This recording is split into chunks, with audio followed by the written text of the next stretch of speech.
Halo Tribuners, salam jumpa di Tribun Ambon hari ini edisi 2 Februari 2022 bersama saya Mesya Marasabesi.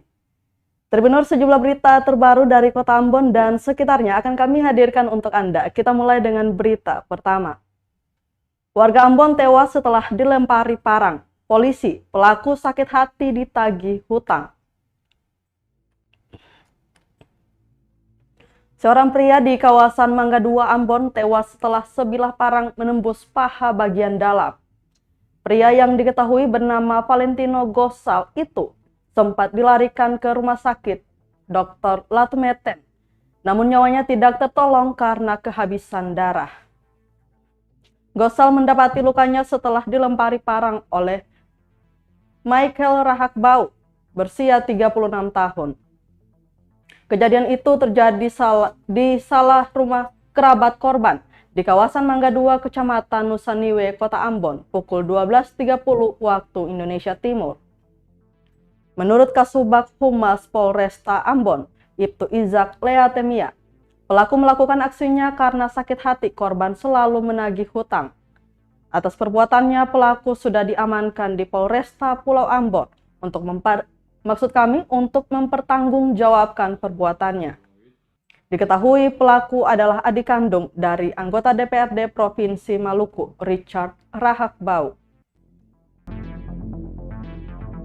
Kita pukul 14.00 WIB, di mana awalnya pelaku dengan inisial DR mendatangi korban yang sementara berada di rumah teras rumah saudara Carlos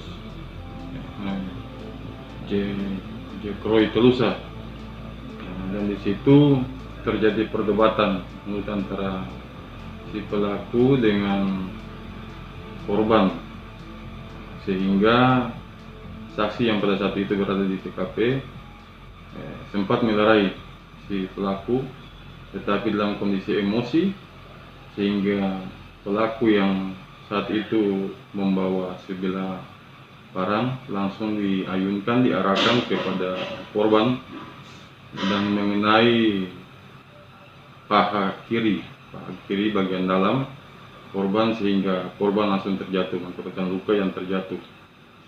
Setelah itu pelaku meninggalkan TKP kembali ke rumahnya, sedangkan korban sendiri langsung dilarikan ke rumah sakit tentara di RST, dan tak lama kemudian karena mungkin mengeluarkan darah yang sangat banyak sehingga korban dinyatakan meninggal dunia. Setelah kejadian itu, anggota Polresta Ambon, PRT Polresta Ambon yang mendapatkan informasi kejadian tersebut langsung mendatangi TKP, kemudian mengamankan si pelaku di rumahnya dan dibawa ke Polresta Ambon.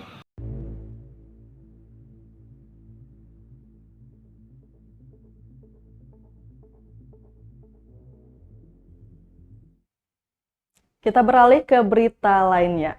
DPRD Maluku usul pembangunan kembali rumah masyarakat Kariu terdampak bentrok. Komisi 3 DPRD Maluku mengusulkan pembangunan kembali rumah masyarakat Kariu yang terbakar saat bertikai dengan Negeri Pelau Dusun Ori, Pulau Haruku. Hal ini disampaikan melalui rapat bersama 8 mitra kerja Komisi 3 DPRD Maluku Rabu 2 Februari 2022. Ketua Komisi 3 DPRD Maluku, Richard Rahakbau, kepada wartawan usai rapat menyebut, saat ini sementara dalam tahap pendataan rumah yang terbakar secara rinci, baik yang mengalami kerusakan ringan maupun kerusakan berat. Hal ini tentu nanti akan berkaitan dengan anggaran yang akan dikucurkan pemerintah.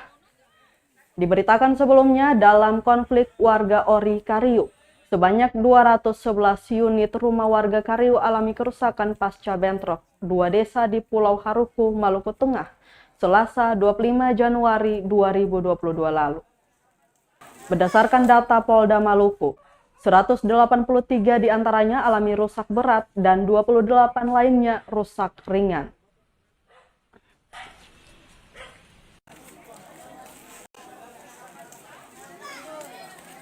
Itu ada dari balai perumahan, ada dari Cipta Karya, ada juga dari PKP Provinsi maupun juga Kabupaten Lombok Tengah. Nah karena itu kita minta mereka melakukan koordinasi juga untuk penetapan biaya. Kan ada yang rumah rusak ringan, rusak sedang, rusak berat. Harus disamakan penetapan rumahnya, lalu kemudian rusak ringan itu menjadi kewenangan mana, rusak sedang menjadi kewenangan mana, rusak berat menjadi kewenangan ketika tempat ini. Jangan sampai kemudian tidak dikoordinasi dengan baik, lalu kemudian kita dengar gini, ini ada yang dapat double dan lain sebagainya, itu kan jadi kacau balau. Itu masih di data ya Pak? Ya masih di data, jadi kita akan minta kembali, seminggu kemudian kita akan berapa kembali untuk sebelumnya kita bilang mereka kembali, mereka akan memberikan data kepada kita. Itu kita akan kontrol mereka lewat data, saya kira itu. Untuk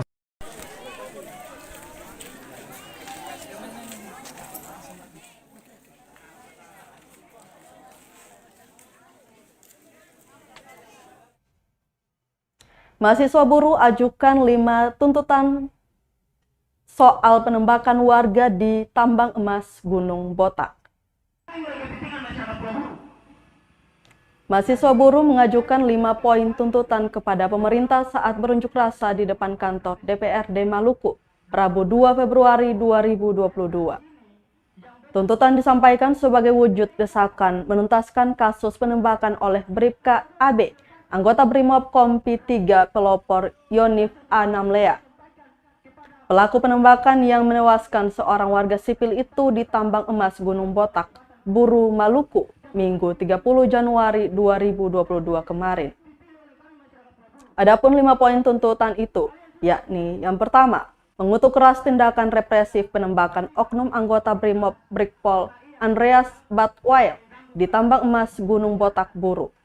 Yang kedua, meminta Kapolda Maluku dan Kapolres Pulau Buru agar dapat transparansi dan menindaklanjuti oknum anggota sesuai dengan prosedur hukum yang berlaku di Negara Kesatuan Republik Indonesia. Ketiga, mendesak Kapolda Maluku dan Kapolres Pulau Buru untuk memberhentikan oknum anggota Brimob dari Satuan Brimob atau dari Kepolisian Negara Kesatuan Republik Indonesia. Keempat, mendesak DPRD Provinsi Maluku Dapil Pulau Buru untuk melakukan kunjungan kerja di Kabupaten Buru, khususnya di tambang emas Gunung Botak. Terakhir, minta Kapolda Maluku dan Kapolres Pulau Buru untuk membiayai keluarga, yang dalam hal ini istri dan anak korban. Diketahui penembakan itu bermula saat Bribka AB adu mulut dengan warga terkait lahan kolam tambang di kawasan tersebut. Akibat kejadian ini, warga bernama Made Nurlatu, 49 tahun tewas seusai ditembak pelaku. Korban mengalami luka tembak pada bagian paha, pinggang, dan kepala. Kita harus sampaikan kepada 4 keterwakilan atau 5 keterwakilan yang merupakan representasi daripada pulangnya jabatan politik. Jabatan politik melalui suatu pemilihan, dan pemilihan itu dipilih oleh kami masyarakat Pulau Buru. Ingat itu, kalian sudah mati suri. Dan hari ini apabila kami sangat mengganggu aktivitas, maka iya kami sangat mengganggu karena kebutuhan masyarakat. Apabila hari ini ada oknum-oknum yang lain oleh kepentingan masyarakat Pulau Buru. Jadi, Waspada, Ambon naik 64 kasus positif COVID-19 dalam seminggu. Kasus terkonfirmasi COVID-19 di Ambon naik pesat menjadi 64 pasien dalam seminggu. Kepala Dinas Kesehatan Kota Ambon, Wendy Pelupesi mengatakan, paling banyak terkonfirmasi pada Minggu 30 Januari 2022 sebanyak 20 kasus. Puluhan kasus terdeteksi setelah Dinas Kesehatan Kota Ambon gencar tracking dan tracking. Maksud kami gencar tracing dan tracking pada warga yang kontak erat dengan satu kasus awal. Saat ini para pasien itu tengah menjalani perawatan di rumah sakit maupun karantina di rumah masing-masing. Pelupesi pun belum bisa memastikan para pasien itu mengidap varian Omikron lantaran masih menunggu hasil dari Balai Besar Teknik Kesehatan Lingkungan dan Pengendalian Penyakit atau BBTKLPP di Yogyakarta. Pelupesi berharap warga tetap menjalankan protokol kesehatan dimanapun berada, serta mau disuntik vaksin COVID-19 guna membentuk kekebalan kelompok atau herd immunity.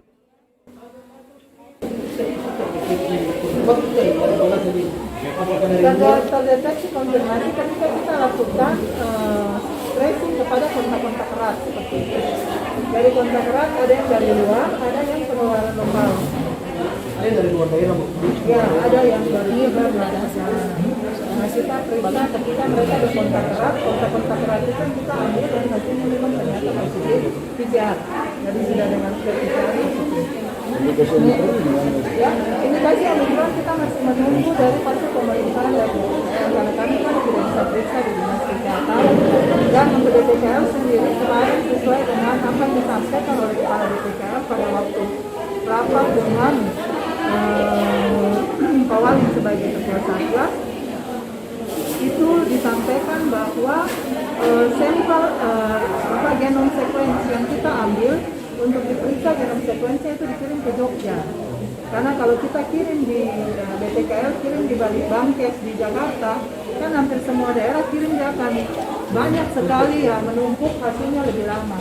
Oleh karena itu dikirim ke Jogja.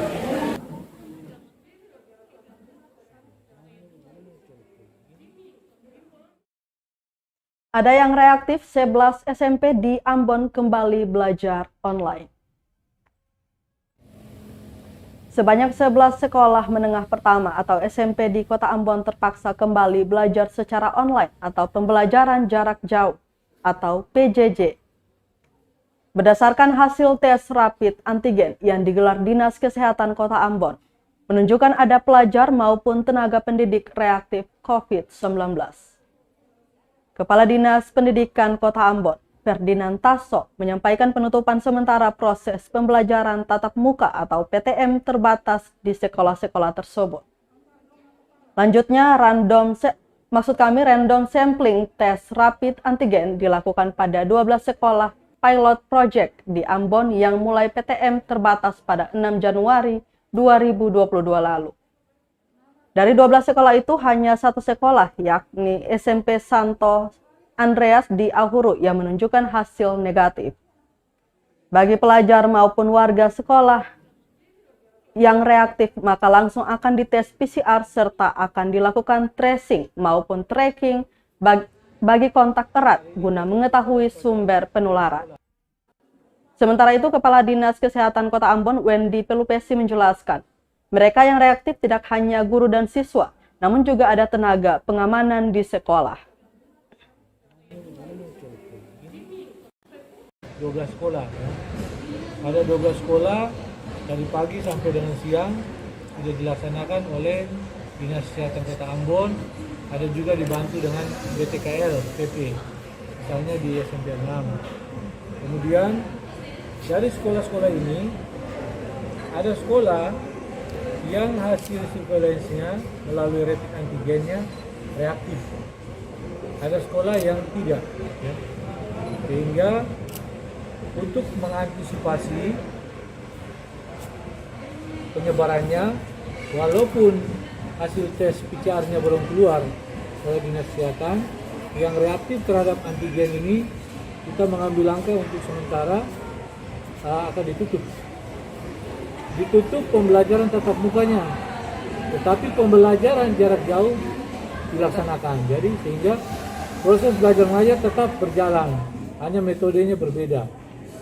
Metodenya berbeda diganti dengan jarak jauh selama 14 hari sesuai dengan SKB 4 Menteri.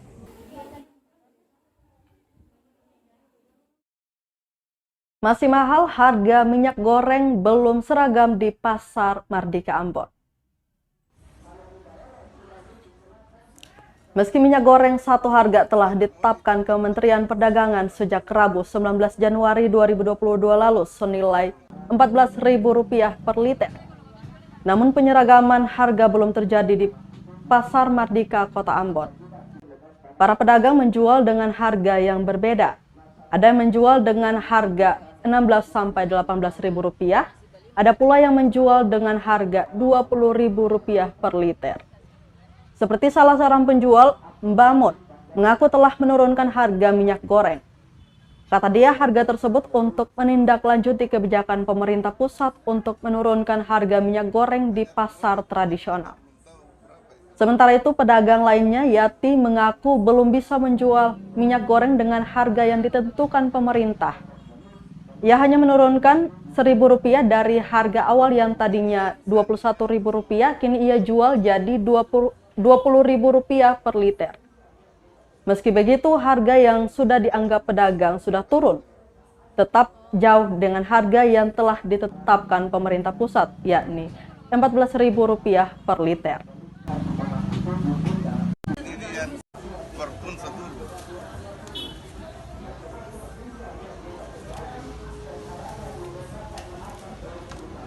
Bali pertama berapa, Pak? 230. Tapi jadi sekarang jualnya 1 liter berapa? Sebenarnya bisa jual 16, 17, masuk 165. Oh, 165 satu karton.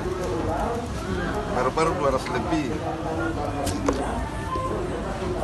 berarti sekarang harga minyak turun sedikit Iya, atau? turun jauh.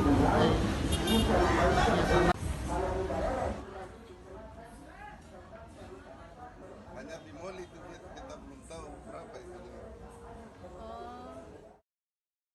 Dari Kota Ambon kita ke Pulau Buru.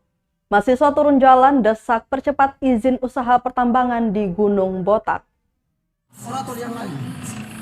Sejumlah mahasiswa tergabung dalam Himpunan Mahasiswa Islam atau HMI Cabang Namlea menggelar unjuk rasa menuntut pemerintah daerah mempercepat urus izin usaha pertambangan atau IUP tambang emas Gunung Botak yang berlokasi di Dusun Wamsait, Desa Dava, Kecamatan Wailata, Kabupaten Buru. Aksi tersebut dilaksanakan di beberapa lokasi berbeda, yakni Jalan Simpang 5 Kantor Bupati Buru, Kantor DPRD Buru, dan Mapolres Pulau Buru, Rabu 2 Februari 2022. Dalam aksinya, pengunjuk rasa ini berorasi secara bergantian menyampaikan aspirasi mereka. Ketua Umum HMI Cabang Namlea, Indirwan M. Sowakil, dalam orasinya mengatakan, aksi ini dilaksanakan untuk kepentingan masyarakat di sektor pertambangan. Menanggapi aksi itu, Asisten 1 Setda Buru, Masri Bugis, menyampaikan akan menindaklanjuti tuntutan para demonstran.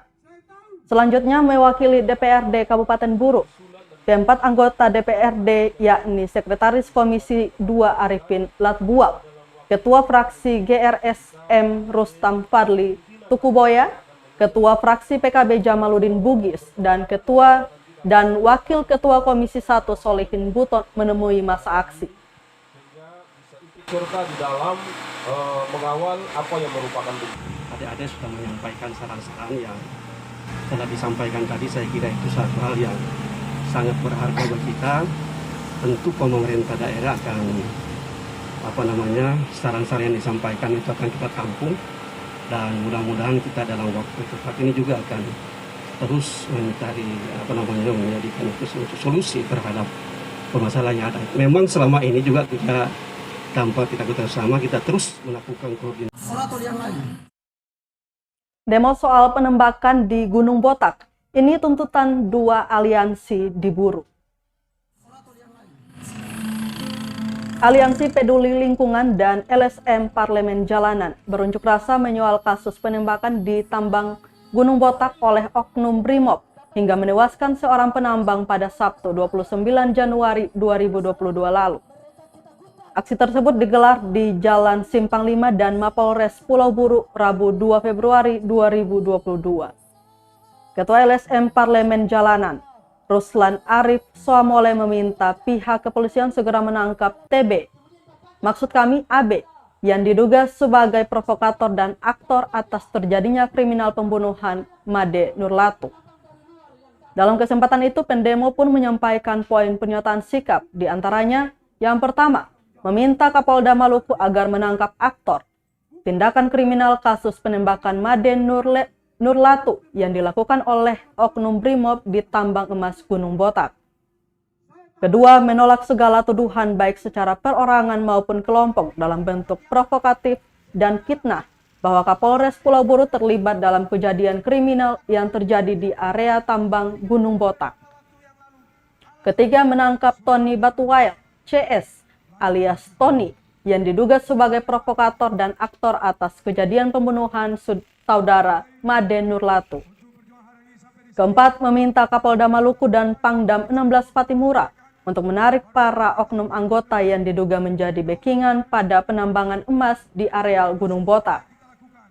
Kelima, insiden pembunuhan yang terjadi pada Sabtu 30 Januari 2022 di areal Gunung Botak dengan korban bernama Aladin alias Naruto itu merupakan kriminal murni dan tidak dilakukan oleh masyarakat adat Buru seperti yang terstigma saat ini. Keenam, meminta Kapolda Maluku agar menghukum oknum Andreas Batuael dengan sanksi kode etik pemecatan atau pemberhentian dengan tidak hormat serta pidana hukuman mati atau penjara seumur hidup.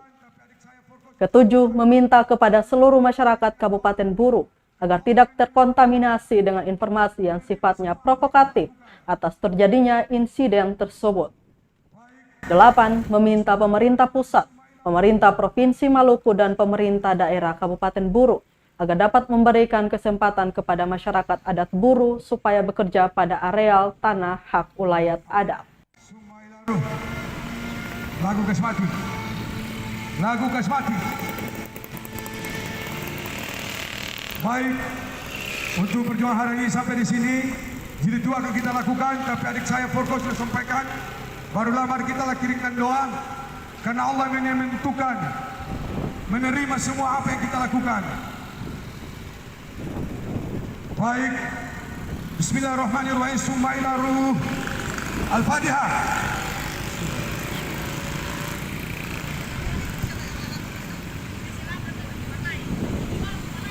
Amin. Sekian, terima kasih. Rekan-rekan, salam perjuangan. Tribuners, kita ke berita terakhir. Angka stunting di Maluku Tengah turun di 2021. Tersisa 956 balita.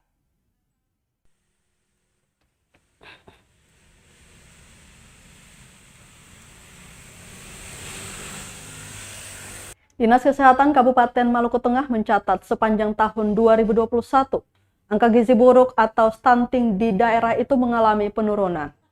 Hal itu tampak dari presentase diagram angka stunting mulai Januari hingga Juli 2021 mencapai 31,4%. Namun angka ini sontak turun di akhir tahun 2021 tersisa 22,3%. Atau sekitar 956 balita dari sebelumnya 1.339 balita yang alami stunting. Kepala Bidang Kesehatan Masyarakat Dinas Kesehatan Kabupaten Maluku Tengah, Hani Salampesi, kepada tribunambon.com di ruang kerjanya mengatakan, stunting di Kabupaten Maluku Tengah mengalami penurunan, di mana pihaknya mencatat angka stunting sempat bertahan di Januari hingga Juni 2021 di angka 1.339 dan terus naik menjadi 2.415 balita stunting pada periode Juli hingga Agustus. Selanjutnya, angka tersebut mulai perlahan turun dan terus menurun hingga kurang dari 1.000 kasus terjadi pada September hingga Desember tahun lalu.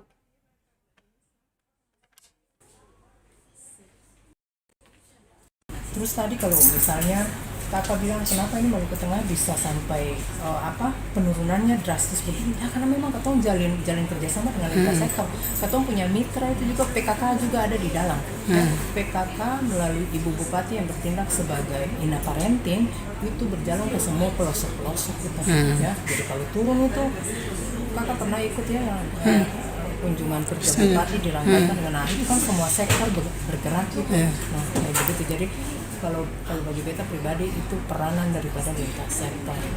Itu harus konvergensi, terjadi konvergensi. Itu yang mengakibatkan percepatan penurunan stunting secara drastis. Dan ini juga akan dilakukan secara berkelanjutan. Itu harus tetap berkelanjutan, dengan tadi memperhatikan sasaran yang tadi beta bilang atau mulai tembaknya dari masa remaja supaya jangan terlambat.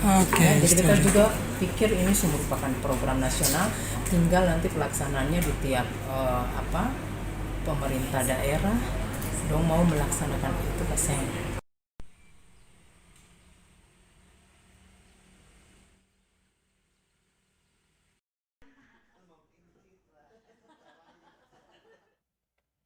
Tribuners, berita tadi sekaligus menutup rangkaian kebersamaan kita di Tribun Ambon hari ini, edisi 2 Februari 2022.